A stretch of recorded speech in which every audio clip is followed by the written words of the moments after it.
Hey, everybody, welcome back to the Paddle Pursuit. I'm your host, Robert Norman, and I'm here with Benjamin Beck.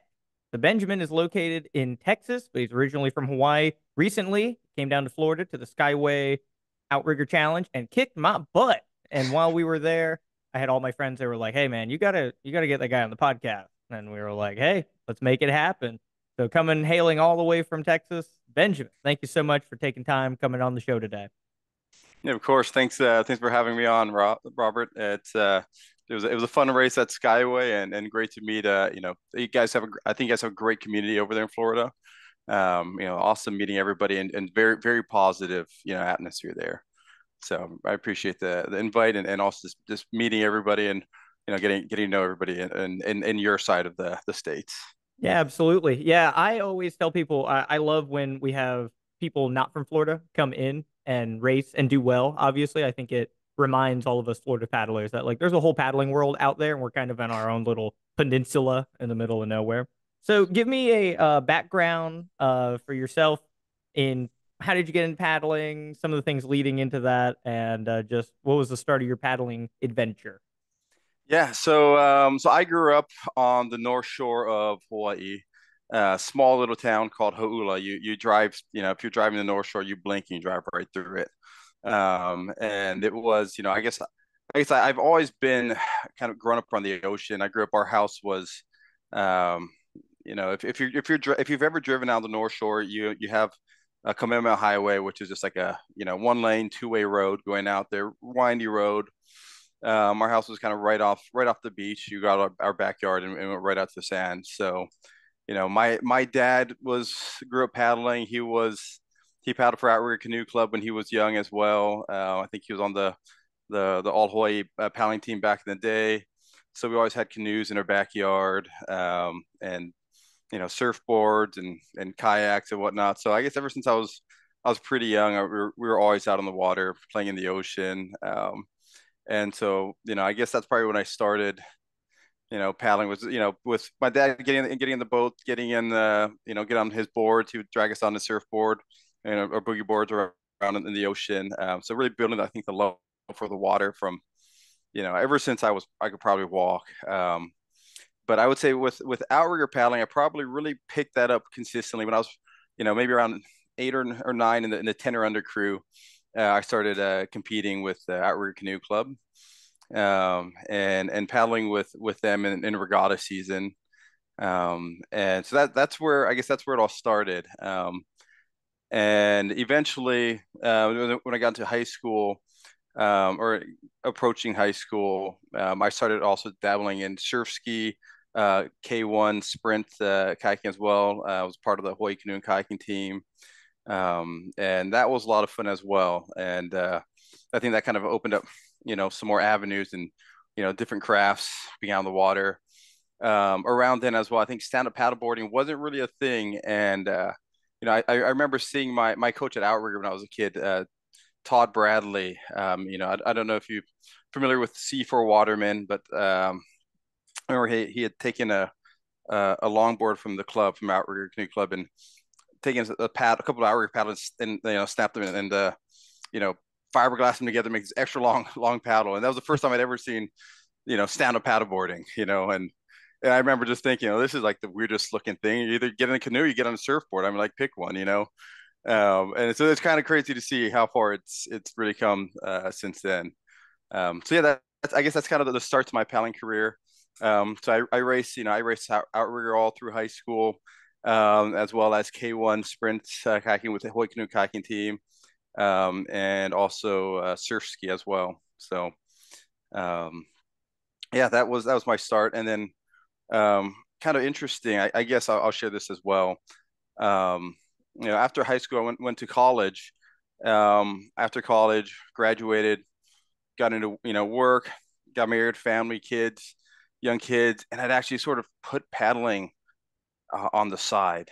Um, and I actually had probably like a 12-year hiatus of paddling. Life gets got the best of us. And when I lived back in Hawaii, I also do a lot of surfing as well.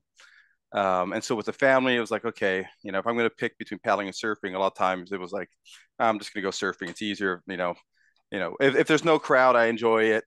It's gotten the crowded aspect of surfing is definitely, I feel like, changed the atmosphere in surfing now. Which, I think paddling is great because it's a very much more positive vibe in the water with those around you. But yeah, it's funny because I went about 12 years without paddling, and I used to compete very competitively back in Hawaii in my surf ski and my team. We were usually one of the at states every year, one of the top competitors in my age division. Um, and so I'd almost kind of forgotten how much I loved paddling in that 12 years hiatus. And then, you know, funny enough, it actually took us moving to Texas here to Texas. I didn't have surfing anymore to fall back on, just my love of the water. And then, I had picked up some whitewater kayaking in college. And so I found that there's a whitewater kayaking group up here and got involved with them. And then it was told about Hoiva'a, which I guess I'm wearing our club shirt, and I'm like, wait, there's a canoe club up here. And so I jumped back in the canoe with them. This was in 2018, end of 2018, 2019 timeframe. So I jumped back in the canoe and it just kind of woke everything back up. Like, oh man, this has been way too long. I mean, it was fun. And so I did a couple years just doing OC6, and then one of my buddies here, Patrick Malpez, he actually let me jump in his in his OC1, and we went out and did a downwind on one day. And then I'm like, oh man, I forgot about this as well, and we got out there, and then I picked up my Aries, and then after that, it was just like, you know, addicted again, back at it full steam. So Yeah, coming full yeah, circle, right? So like when you love something, right, you're gonna always come back to it. So I have a yeah, question. definitely. So with 10 and under OC6, are there 10-year-olds steering the boats, or do they still have like, is it like coach pitch, T-ball, right? Or do they have an adult back there, or do they have 10-year-olds steering the boats? Yeah, so in my memory, I feel like we had 10-year-olds steering the boat. If there were certain races where you're out in the open water, and they're still regatta style, which is you go out a quarter mile, turn, come back. You have to do unis, run the buoy. And I think on those ones where a lot of the regatta races are in a place called Kehi Lagoon, which is pretty calm. I think you usually had steersmen in there that were kids, but there's a Fourth of July race, which I'm not sure if you're familiar with. It's called the McFarland race, which is I think one of the funner races in the regatta season. And there's another one in Nanakuli on the west side, which is you go out into the ocean straight out. It's not really protected. You just go straight out, you turn around, and you surf a wave back in. So in those ones, you'd stick in, an adult, inexperienced steersman for those. But yeah, I think if I can recall correctly, because my steersman, I remember, had Anayan and Riley that would steer us, and I feel like they've been steering me, our crew, as far as I could remember as a kid. Yeah. That's awesome. So, touching on that, right? A lot of infrastructure in Hawaii, right? Grew up on the beach. You Yes. got boats in the Yep. backyard, outrigger canoes. You come over the mainland, right? Texas. Tell us about the culture shock of difference, even with the hiatus, right? Like Texas, like kids do not know what paddling is unless they have like a direct connection to it. But your general population, outrigger canoe, kayak, racing, all this stuff is very, foreign to Yep. them. So tell us about that transition into Texas. Yeah, yeah, no, it's kind of there is kind of a fun part to that, I guess. Because everywhere I go, I've got my canoe on my car. It practically lives there just because I'm getting out, try to get on the water every day.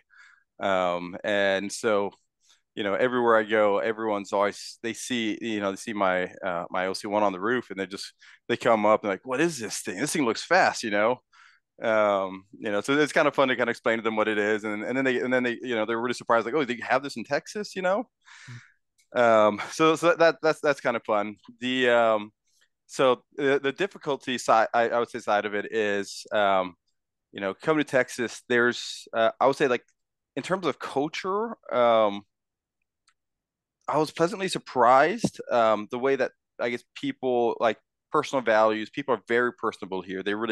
I feel like they really care about taking time and just just being friendly with people.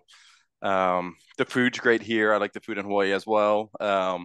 So I'd say there was a lot of like, in some ways cultural overlap, even though it's kind of a Southern culture. There's still, I think that the value, a lot of the values, are pretty similar. So I was surprised by that.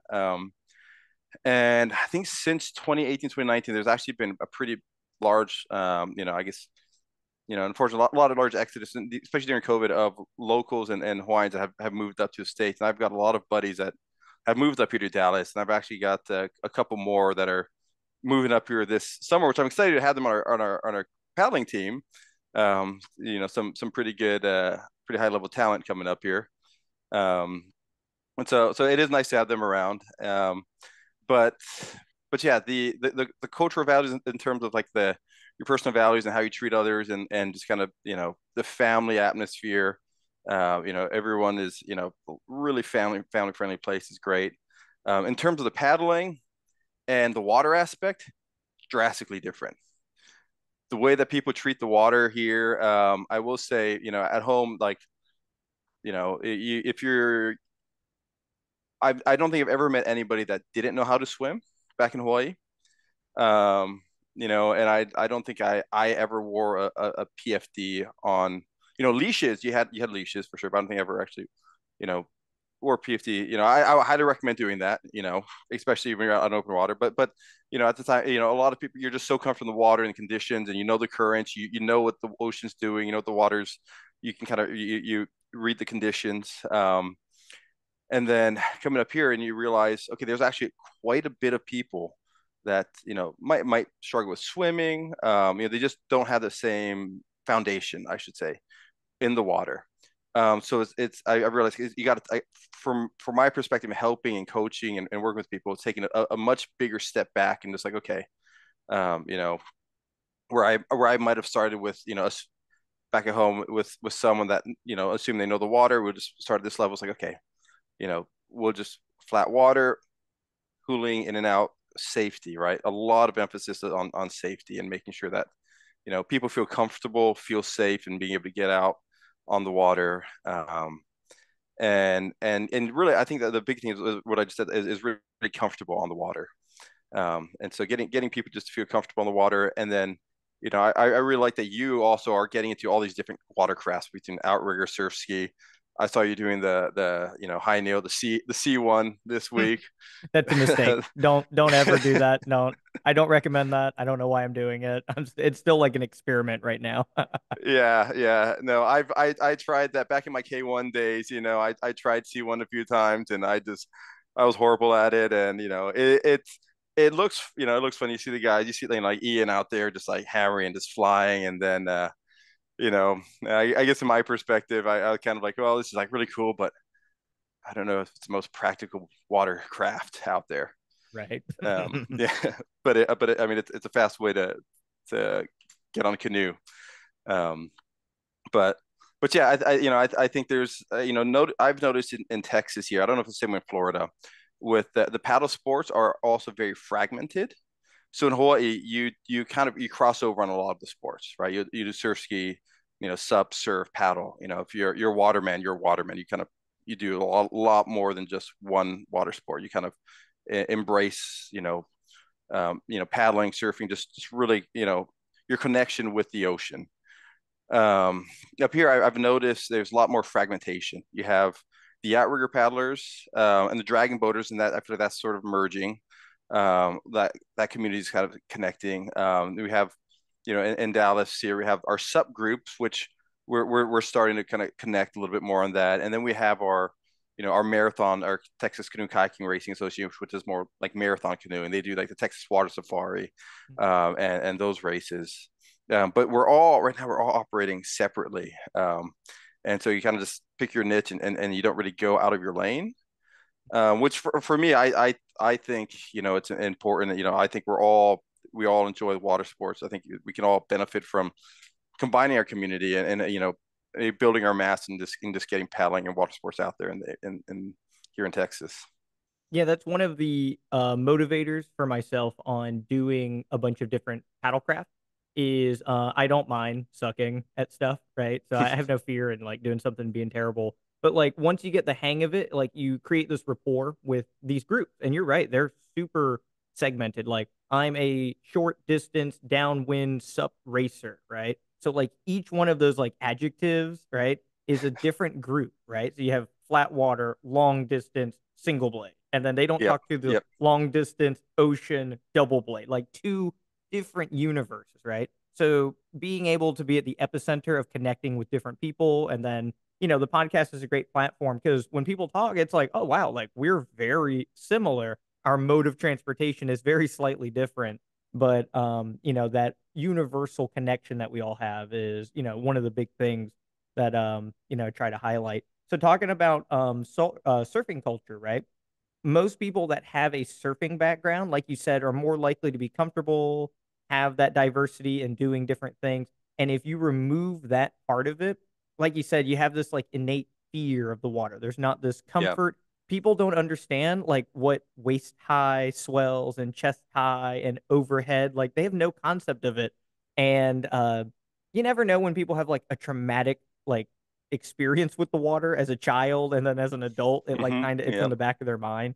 And you see that so much more even in Florida, right? We're pretty far from the coast where our club operates, and there's a huge innate fear. Hey, I would love to do dragon boat, but like I'm terrified of the water. I'm terrified of alligators and drowning and lightning strike, like whatever this fear is, right? And then there's not an easy way to bridge that gap, but like you said, taking that step back and being empathetic to some people not being comfortable with the water, it seems like to be the most valid approach to kind of growing that initial interest in paddle sports.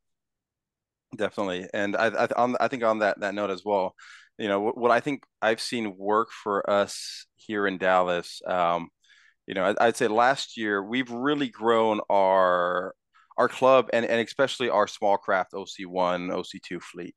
I think we've probably grown it by almost last year. I think we almost got 40 OC1s. Started off with about five. And I know we've added more OC1s to members with OC1s to our fleet this year. And what I think has really helped with that is I think a lot of the members of our club really trust me. They know my background experience. They see me out there, and so I started hosting just small craft mornings on Saturday mornings, 7 a.m. We're getting out there where I'll work with them in a group just to get feel comfortable in environment, because a lot of people, I don't think they won't go out there on their own. Um, you know, even if they have their own OC1, you got to get them to at least a level where they can feel confident and competent in their own capabilities. And so I think trying to provide that sort of like a safe space for them, where they can at least get their foot in the door and get them from crawling to walking, and once they're walking, they can fall down but get back up on their own, and from there, you know soar on their own, or fall and get back up and keep falling. There's gonna be a lot of falls on the way, but I just got to get that initial boost of confidence in people. So tell us about your role with Huiwam, and tell us some of the progression. So from 2018 to today, what are some like memorable things that have occurred in that time frame? Yeah, definitely. So Hoiva has actually been around for 20 years. So the club itself there's quite a few Hawaiian transplants, I would say, that moved to Dallas.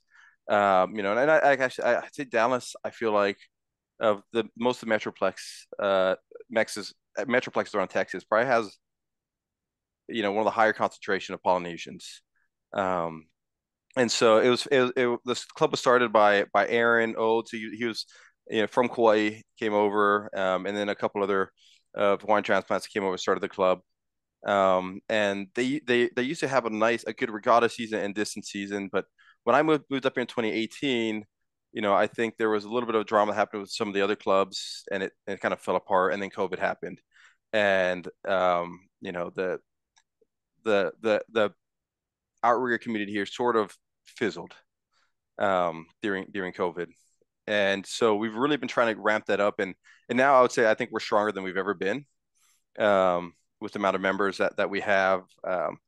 What I think what our goal is, what we really want to do now is get the a racing circuit going within Texas. So we have us Hoiva in Dallas. In Houston, you have Hokulele and Texas Outrigger Canoe Club, two clubs down in Houston. Austin has one club, and there's another club that's just recently started. I don't know if they're going to be working together or kind of separately yet. So there might be two going on in Austin, and then San Antonio has a club down there. There's a smaller club, but the goal is hopefully kind of build all of Texas together. Because if we can build the other clubs, then we can get that a Texas circuit going. Hopefully have each club host a race in Dallas, Houston, San Antonio, Austin. I think there's a beautiful lake down in San Antonio called Canyon Lake, which is like gorgeous clear water, which is a fun place to race at. Um, but yeah, so since I started here, I came in right on the tail end. I think there was one race we had in Texas, and then um, you know after that it was I think through COVID, our club kept paddling. Um, uh, you know, we lost. I don't know if we lost communication with the other clubs. I'm not really sure kind of what happened with the other clubs, but all race obviously stopped. But it took a long time for us to get going and start hosting races. We actually just hosted our first race here in a few years for OC6 race here in Dallas earlier in May uh, on May 5th. Actually, I was in Hawaii racing the Kaiwi solo that day. But so I was bummed to miss it because I helped organize it, kind of get it going. And then I got the opportunity came up to go back and race that. I'm like, and I think we had the race, I think pretty well set that I didn't need to be too much part of it, so I opted to go race Kiva Solo. But we had a great race up here. It was at a lake up by my house here called Lake Louisville. It was I think a 12-mile OC6 course, and then we had a 10-mile OC1 course the day before. And so we had a good turnout. We had all the clubs in Texas show up. We had a good turnout. I think we had about 35 OC1s in our race, which is for Texas a pretty good turnout for OC1s. Hopefully, we can keep building that each year.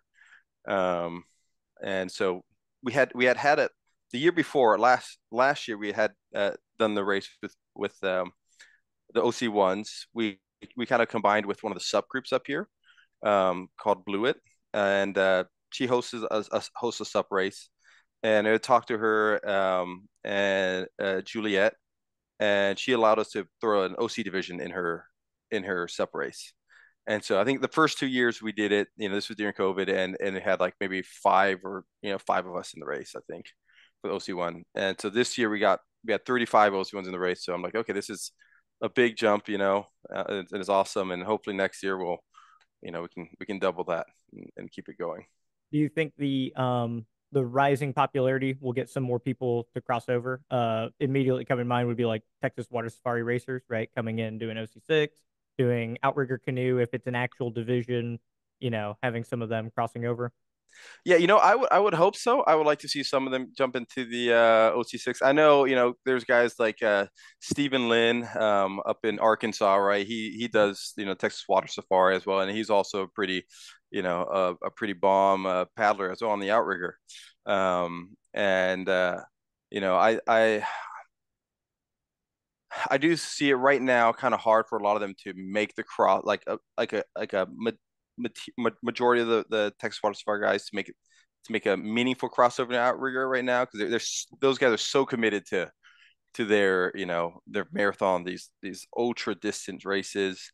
And I think, if in order to get them to cross over, I would think someone would have to like win in and out rear canoe in one of these races, or show that it can be done in one of those races and that it can be competitive.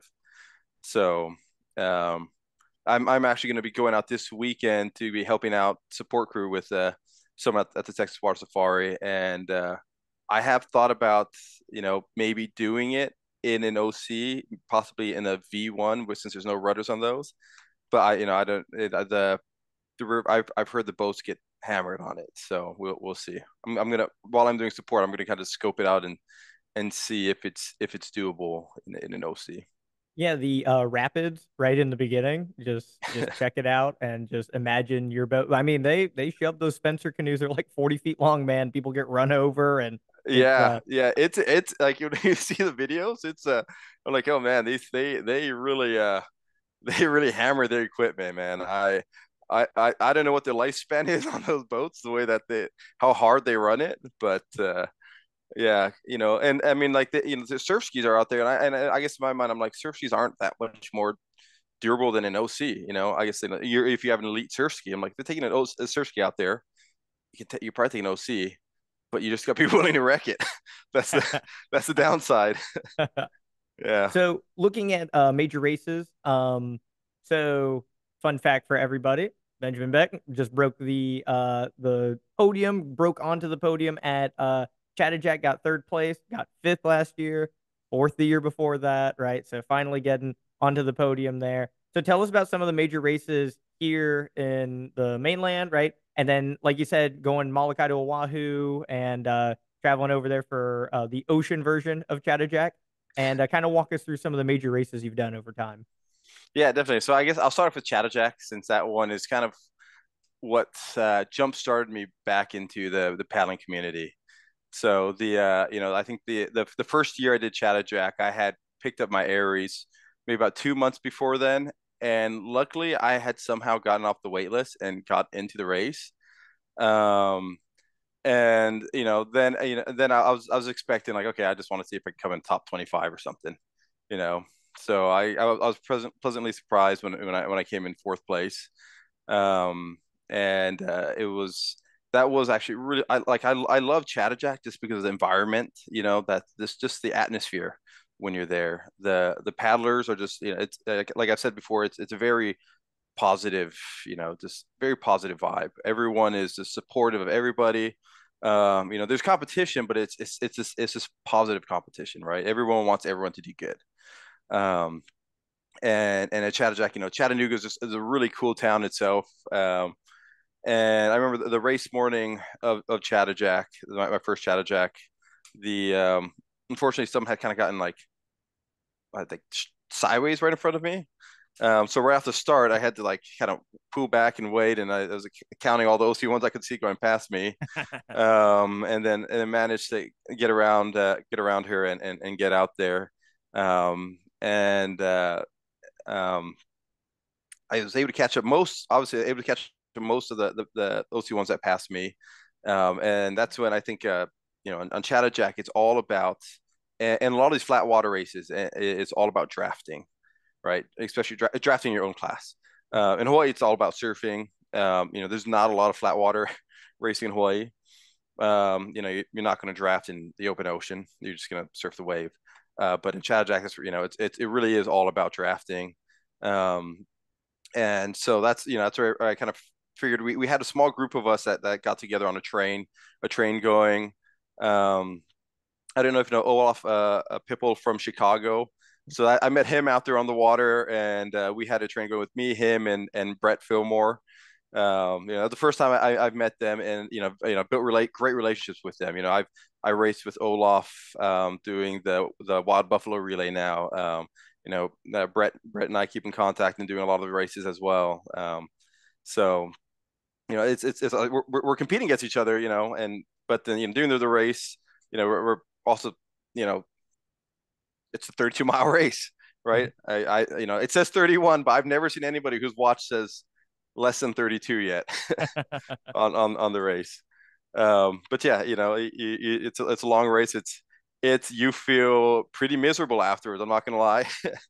Your body is beat. And when I talk to friends back in Hawaii and tell them about Chattajack, like, oh yeah, it's a 32-mile, flat water race, and there's no support boat, right? So like, so you mean you have to take everything on your craft with you? Like, yep, and it's flat water. You're not surfing anything. I'm like, yep. So, a lot of them think I'm crazy, but I think there's something to doing it. A 32-mile open ocean water is fantastic. I love surfing as well, but the flat water, it's just a much more of a mind game, a mental game. um and you know you feel the pain a lot more. I will say that because you're not focused on reading the water and what's going on. There's no distractions, right? You're focusing on, okay, what's my heart rate doing? What's my stroke doing? And where am I where am I at? How am I feeling? You know. Um, so yeah, that was my start with Chattajack. It was great, and had a fun finish. Fun little battle with Martin Lowenfish for third place. I had run out of water at about mile 20 because I had two camel packs, one in front of me, one behind me, and I had tied my camel pack up to the on the drawstrings behind me, and I realized because the hose at the beginning of the race was dragging the water, so I tied it up right before they started the race. But I realized, like, I'm not going to stop to untie this thing back there. I tied it up way too good. And so as soon as we caught up and started battling, everything like seized up. I don't know if you've been in that. I think a lot of competitive paddlers can talk about when you hit that point where it's like, okay, you haven't been on water for a while, and just everything just seizes up, and you're just like paddling, like trying to reach out. So I managed to make the last 2 miles and finish it. So um, yeah, that was kind of really what that race right there was what I guess jump started my energy back into paddling. After that, I think the next year I raced in the Gorge, and that was fun. That was a lot of fun. That was it was the week leading for those that I guess on the sort of the East Coast. I don't know if as many people have raced in the Gorge a lot, but it's a week long holding period. I guess it's a week long event. The holding period is from Wednesday through Saturday. Um, and then, but Monday, Tuesday, Sunday, if you come the weekend before, they have the OC6 race. And then the next weekend is the OC1 race. And you can just, it's just a week of downwinding with friends. And then the year I did it, unfortunately, the day they held the race, the wind had like died that morning, excuse me. And the uh, the wind kicked up right when the the race ended, but it was like glassy during the race, so that made it a little brutal. But the gorge was fun. Um, it's very interesting racing on a river as well and surfing on a river. That was a new experience. Is there Um, a major contrast to the tactics involved as opposed to open ocean racing in the Pacific? yes, and it wasn't quite as the surfing aspect where you're catching waves and you try and connect them and link them. I think is there. You're going downwind up current, so you have the current pulling against you, which will make the waves stand up. So it makes it easier for you to ride a steeper face if there's wind. Um, but in the rivers, you also have the eddy aspect of it. So um, in the ocean, you have currents. You do have ocean eddies and whatnot. So you got to pay attention to as well. But I think in the rivers when you're battling, like a half a mile to a mile an hour current, those eddies make a big difference. And so I guess the year I did it, I think I was kind of debating when there was swell, when it was windy, like is it better to go out where there's a little more current so the waves will stand up more, kind of sucking it up, and you get the waves stand up more, or to kind of go a little bit more, towards an eddy, so you can catch an eddy upward, um, and see if I can surf up on an eddy. And so that's kind of the was sort of what I was looking at in my mind and debating. But the day of, it was flat, so I didn't have to worry about trying to figure that line out. Um, Yeah, I've heard there's a huge, well, I've seen it, especially in the sub iteration of Gorge, where there's a lot of locals that are there that are like top tier in the world, but they're almost unbeatable out there. And you'll watch them take these weird lines. Like they'll be mhm. on one side and they will dart side swell to get to the other side and fly ahead. So everybody that stayed on the old line, they have no chance anymore, right? So like you said, kind of connecting all that. So there's kind of a home field advantage on knowing that river back and forth. But that being said, like these Tahitian guys like fly in and just like crush everybody, right? So, Yeah, yeah, horsepower is probably the best thing, but there is something yeah. to be said about the tactics in that river specifically. Yeah, and I'll definitely agree with that. So, And there's unfortunately for on the gorge race, I think the best surfing spot is there's Swell City, Mhm. which is right where the finish line is at Hood River. It's kind of on the other side of the river, so it's sort of out of the way of the race itself, and there's kind of an eddy on the inside of it, on the other side of the river. So if you want to catch the eddy, if you actually want to be competitive, you go on the inside. But if you want to surf, you can probably cut out to Swell City.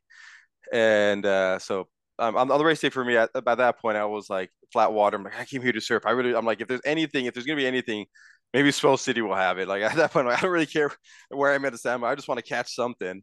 They went out to Swell City. Unfortunately, there was like just it was just straight up current out there. So I didn't do too hot that race, but it was fun. It was a great experience. It just fun time with friends. So you did the big channel crossing this year. So give us the contrast to the real 32 miler in Hawaii. Yeah, so this year was a fun year to do the solo, I would say. Um, and I am also, just very glad that I could do it. So earlier this year, I think for this spring I had only planned Wild Buffalo Relay was the only race I had planned initially for the spring. Um, and when I take my family back to Hawaii every spring. And so I went back to Hawaii, and luckily it lined up with the Canoe race, which is a really really fun race. And I would recommend, if anybody who's an experienced paddler in open water, to give that a go. It's you have your it's a three-stage race. You have your sprint at the first stage, and then your second stage is sort of a medium distance, and then third stage is a long distance, about I think it's about 19-20 miles. And the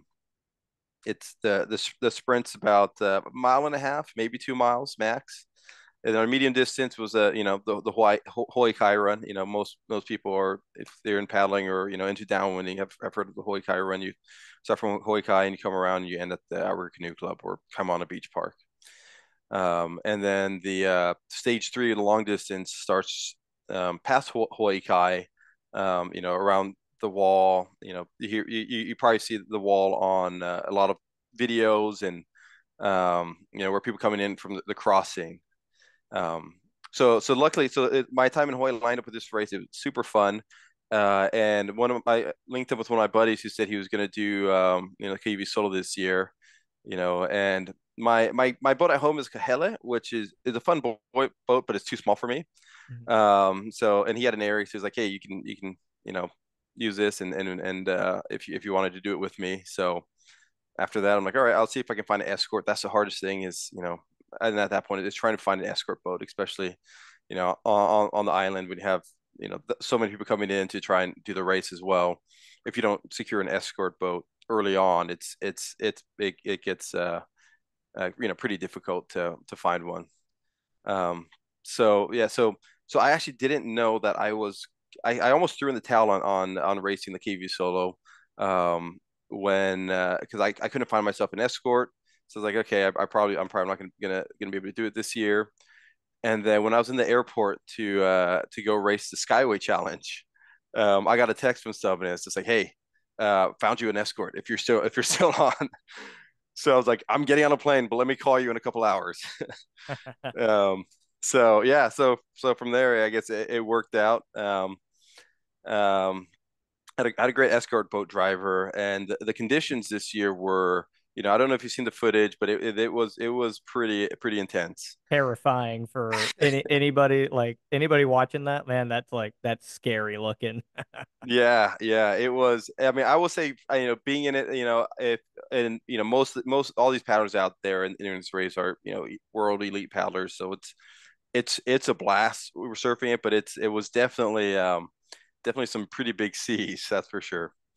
And so the getting to the race itself was kind of an adventure in its own. The logistics. So there's a lot of logistics involved in racing the Kiwi Soul, just because you're doing the channel crossing from Molokai to Oahu, and Molokai doesn't have a lot of resources as an island beyond what they have to support their own community. So you got to be very cognizant of that. Getting over there, you don't want to clog all the planes. You have Mokulele Airlines, which flies from Oahu to Molokai, and so you don't want to clog all the seats that are going over there. You got to leave some for those that commute from Molokai to Oahu. They're just not really as tourism based as Oahu and whatnot. So they don't have the infrastructure there for all the excess population. There at once. And so a lot of paddlers did fly over. I opted to ride over on my escort boat. And then I'll ride off my escort boat. I'll pack some food as well, because the grocery stores as well. You have to be aware that you're probably not gonna. It'll be a little difficult for you to find food when you're over there. Kepuhi is where the launch site for the race. It's on sort of the western, like northwestern, facing straight west, but sort of the northern side point of the western area. And so there's not a lot around there. You have a small little like kind of resort area, and maybe it's like a couple of small stores. So food wise, I packed food over, and was riding over with my escort boat the day before. And we left Friday at about 9 a.m. and going into the seas, and it was probably like 12 to 14 foot seas, up seas.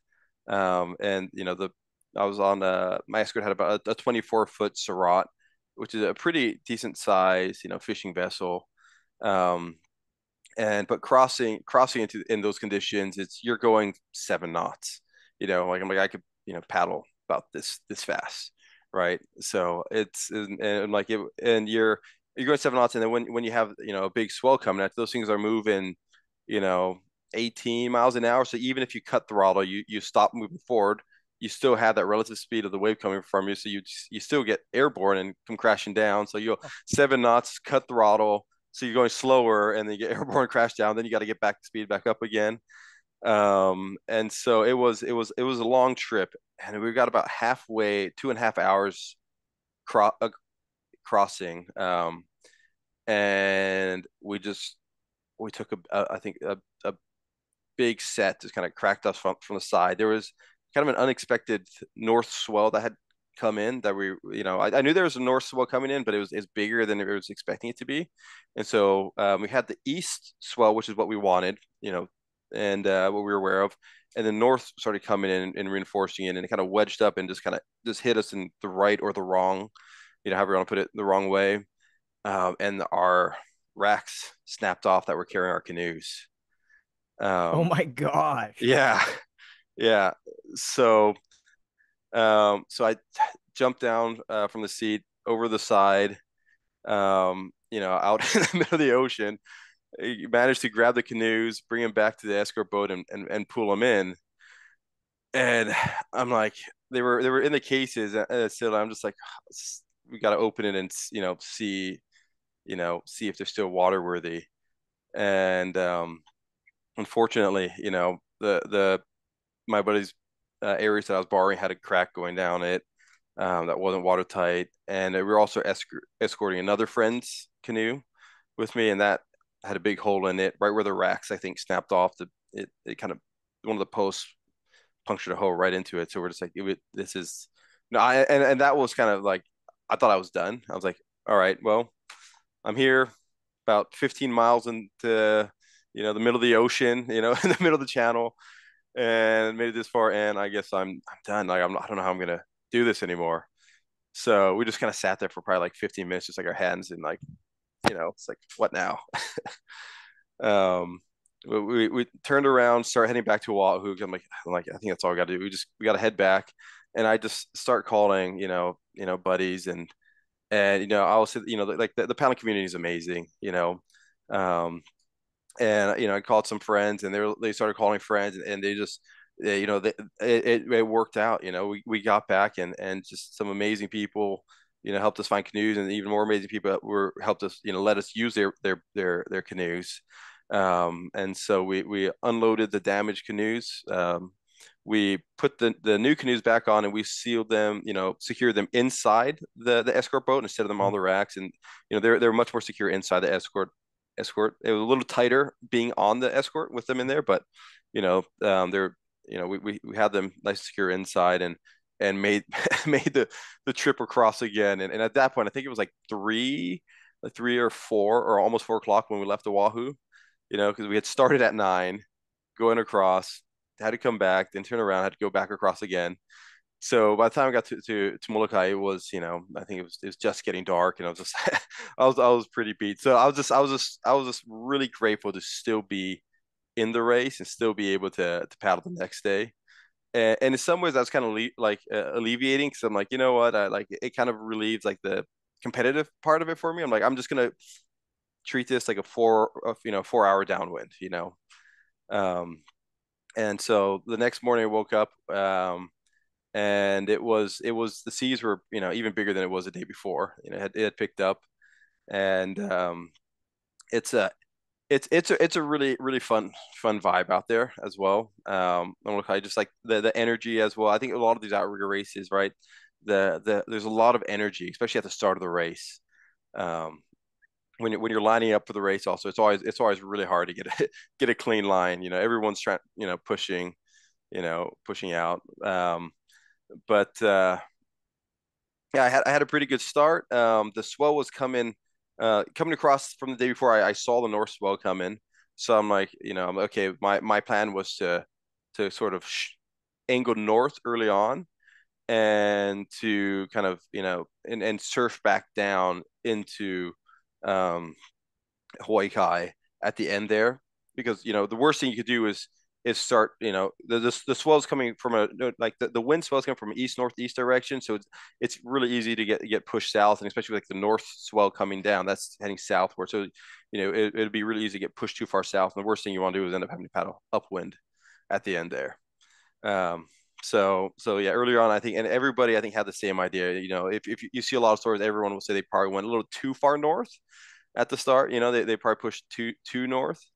Um, but we the starting line, instead of facing Oahu, I think it really kind of turned.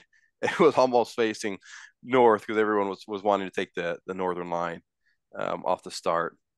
Um, and I don't know if you've done Wild Buffalo Relay, or for those in there, the escort boats have to hold back about 30 minutes before they release them as well. And so in these conditions where it's this big, a lot of escort boats, it was really hard to find your paddler. I think I was about halfway, maybe a little more than halfway across when my escort found me. And there were a lot of people who, they never saw their escort. There's a few people where they never found the escort till like right at the very end. Um, just because you have these swells come in, and I think there were somewhere I would say, maybe pretty close on the face, some 20-foot seas. It gets smaller when you get to shore, but like out in the open water, so you're coming up, you see the head pop up for 1 second, and then you go back down. And so I can imagine my driver just saying it was really really hectic out there. And when you're paddling, you have escorts are like weaving in and out trying to find their paddler. It gets pretty chaotic about 30 minutes into the race. Um, and everyone's trying to find everybody. Um, but yeah, once that kind of settles out and you're out there, it was just a blast. You had this swells coming through, from the east northeast, from the trade swell, and there wasn't supposed to be a south, but I felt it felt like there was a little bit of a southern push. And so when you're out there, when you're surfing, I guess, swells that big, you usually can't really go sprint fast enough to catch like the actual ground swell. You have to connect and build up to get onto it. So you see videos of guys that like the swell might be coming under them, but they're riding like parallel on it because they're on the smaller bump. And so the goal is, you want to ride the smaller swells, and the smaller wind swell, and then turn and connect down to a large swell as long as you can, and then that dies off. See if you can, or do back off of that if that's moving too fast, and connect onto another wind swell, and you're kind of tacking back and forth the whole time. Um, so yeah, so for this race, for Molokai, it was very very much, with that size, you definitely had to a little bit more technicality in it, I guess. Um, so I was stoked. I broke 4 hours. I think my time was 3 hours and 50 something. Um, so which, I think living in Texas now, there's not a lot of opportunity that I get to be in those kind of conditions. So, I think my flat water game relative to some of my buddies at home is pretty good, but and my, I guess, up here relative to a lot of downwinding and surfers up here, I might be good, but you put me back at home and like, okay, I'm not training in those same level conditions quite as often. So it's a little harder for me to be able to to train for that, but it's a lot of fun. So It's always a game of specificity. So it's always geographic, right? Like if you live near bombing downwind, you're probably going to have the best opportunity to be good at that, right? Like yeah. I'm a terrible whitewater paddler because the closest whitewater is like 10 hours away and it's inconsistent. So there's no draw to actually pursue that just because I don't live there, right? And so looking at diversifying different paddle crafts, right? So you've mentioned you've done kayak, and speaking of the downwinding, that's one of the draws that I have to surf ski, right? Is you can brute force your way into some great situations that you can't do it on the outrigger canoe. I get caught in that where it's like, if I just power up, I can catch this groundswell because I'm that good. And then you miss it, and it's like, man, that sucks. Having the AMA, one blade, right? Like these are all things that slow it down. Having the surf ski, no AMA, two blades, that opportunity to approach it is quite a bit different. So you haven't mentioned that you've done VAA paddling yet, right? So the Black Belt Challenge was down here in Miami. You participated in that as well. Got to see some of the top V1 guys racing. Tell us about V1 paddling, your interaction with it, and do you have any interest in doing V1? Yeah. So so V1, I have done it a few times, and I actually would like to get more into V1. I raced the VAA last year and at ADR, Mm-hmm. um, and that was fun. I came to that race unprepared because it was a lot drier air and hotter than I thought it was. I was like, it's I think it's 10 or 12 miles that race, which I can usually go that distance without water just fine here in Texas. Like I'm parched, but I don't really want to stop and hydrate. It's a distance where I can maintain my highness level of energy without bonking at the end. Mm-hmm. I will definitely need to hydrate, but I did not anticipate how dry it was there, and how how uh how that was going to affect me. So I definitely got parched like halfway through the race. But yeah, so V1, it's and at black belt, I did OC when I used someone's Aries Mm-hmm. for at the black belt and raced the OC1 division. Just because if I'm going to be competitive in V1, you gotta train in that consistently. And right now, I guess I don't have my own personal V1 craft yet. It's something I'm open to, but I've got there's it's unfortunately it's not a cheap sport, and none of these crafts are are cheap. Um, so the yeah, so the V1 paddling, I would actually I think it's a really good job of honing in. It uses a lot more, I guess, like minutia muscles, because you're also steering while you're paddling, right? You gotta manage the your your your boat control, which is makes it doesn't seem like that big a difference, but if you don't constantly, like, if you're not conditioned for that, then you feel it pretty fast. Like, OC1, you can get away with just using your big muscles that you need to do, and right, but with the V1, if you haven't done V1 in a while and you only do OC1, you're gonna feel it. You're gonna feel those, like, there's a lot of small little muscle groups that you don't pay attention to, that you just don't hit in the OC1, that you need to have conditioned in the V1 just to control the boat. Um, and so that's like I think I mentioned earlier, right, with the thing about doing Texas water safari. So I'm looking to get my hands on a V1, and potentially take it down the Texas water safari. I know Ari's, they've been bringing up some of their Tahitian paddlers for more races, as well in the V1. So I'm like, okay, there's more V1 competition up here. So I'm like, okay, I want to be able, put in a better battle with them again in the V1. So I start training more towards, I guess, putting up a little bit better competition for them. Yeah, that's So, just like you mentioned with OC growing, the larger the category is, the more people are drawn to it, right? And V1 is one of the most up and coming things. The supply of boats is increasing tremendously. yep, The interest in the sport is increasing. So all of us, we're all like sitting here, we're like, yeah, V1, because it's cool to race it, but if you're the only one out there, like yep, it's yep, kind of it's not quite as fun. And like you said, the you're judged on the boat control. And if you don't have a mastery of it, you don't get to really push the hull speed beyond what the OC1 can do. So somebody with pedals can just whoop your butt in most conditions, right? But when everybody's in a V1, now it's a game of skill as well as, controlling the boat and having good technique. And so I trying to ask all the fast OC1 people that, like, hey, like, prepare, right? Because I think yep, V1 yep, yep. racing is, Yeah, a future for the sport. and with the V1, with the bow control as well, it's I'll also say you really got to be, OC1, you got to be attuned to the water, but in flat water it doesn't really matter too much. In V1, like all the little currents in there that you might not feel in the OC1, right? You hit an eddy, it'll spin you. You won't be able to ride it if you don't do it right. It'll send you on a donut. So you got to have like a little bit more, quite a bit more sensitivity, I would say, to the feel of the water. Um, I still think I'm relatively competitive in a V1, but not quite as competitive as I am in an OC1. Just also because I think those racing V1s right now are also probably might be more elite level paddlers in the V1 space right now as well. Um, I mean, definitely a spot that I intend to invest a little bit more in the future. Cool, man. So we're here at the end of the podcast. Ben, is there anything that you want to say to the Paddling Pursuit listeners that have made it this far? Any last final thoughts, tips for new paddlers, anything like that? Yeah, so I think the final thought and takeaway that I would want for people to take is coming to Texas and paddling. There's paddling in Texas, there's paddling in Florida, there's paddling in Arkansas, in Missouri, right?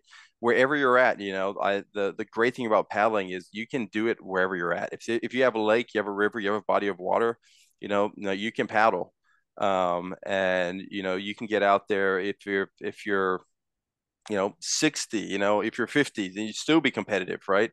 Right. You're seeing, I think Martin Lonefish, who beat me, right? He was in the 50s at Chattajack, right? So you can still be, be competitive and be paddling into your 80s, even 90s, even, and so, I guess I just want to encourage, everybody just get out there, wherever you're at, and get on the water and paddle and enjoy that connection with the water. Ben, thank you so much for taking the time to come on the show today.